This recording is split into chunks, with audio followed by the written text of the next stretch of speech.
Steve, thanks so much for joining us.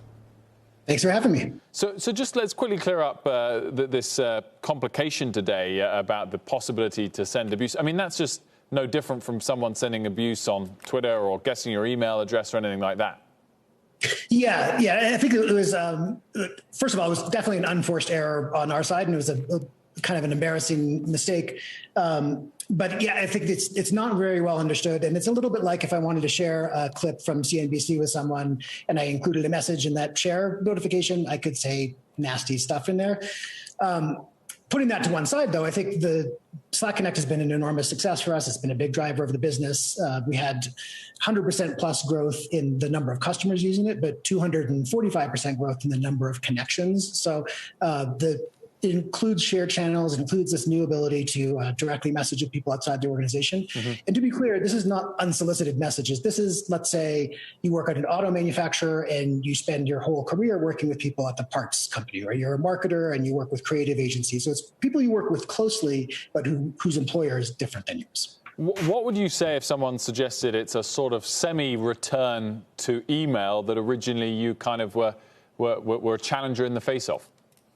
Well, this might be an archaic reference at this point, but it's actually a little bit more like the old BlackBerry Messenger, where in order for you to message me, I have to give you a PIN, but because those PINs can be shared, I still get to approve your message. So it's not just anyone can message anyone else.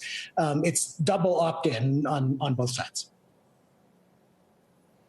Stewart, I was curious if you could give us an update on the deal. Your shareholders voted to approve it. You're getting bought by Salesforce, but it sounds like the DOJ has asked for a second request, more information, which I guess is not uncommon, but there is sort of a political desire to be tough on antitrust, especially with technology.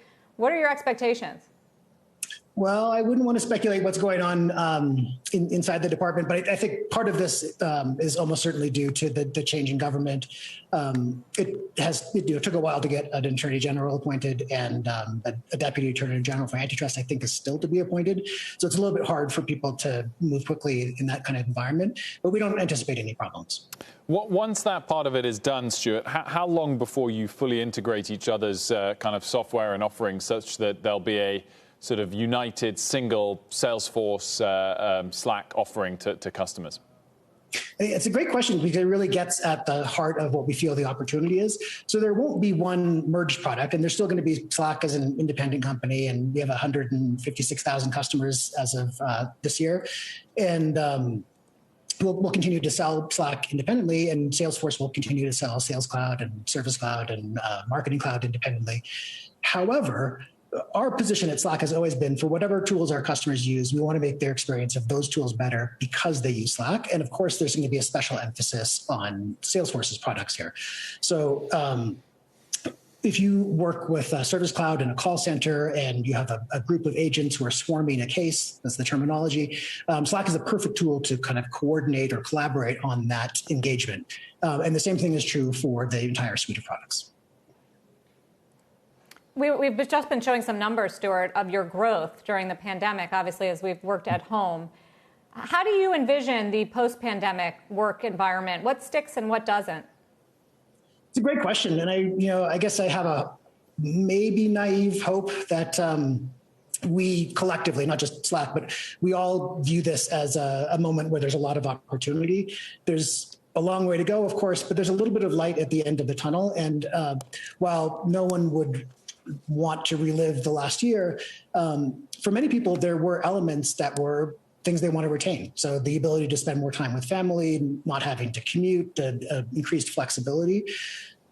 Ideally, we can marry the best of the old world with the things we like about this new world. But anytime a system is pushed this far off equilibrium, there's the opportunity for great change. And one of my favorite sayings is never waste a crisis. I think there's an opportunity now to reinvent work that just didn't exist before. Shepard Smith here. Thanks for watching CNBC on YouTube.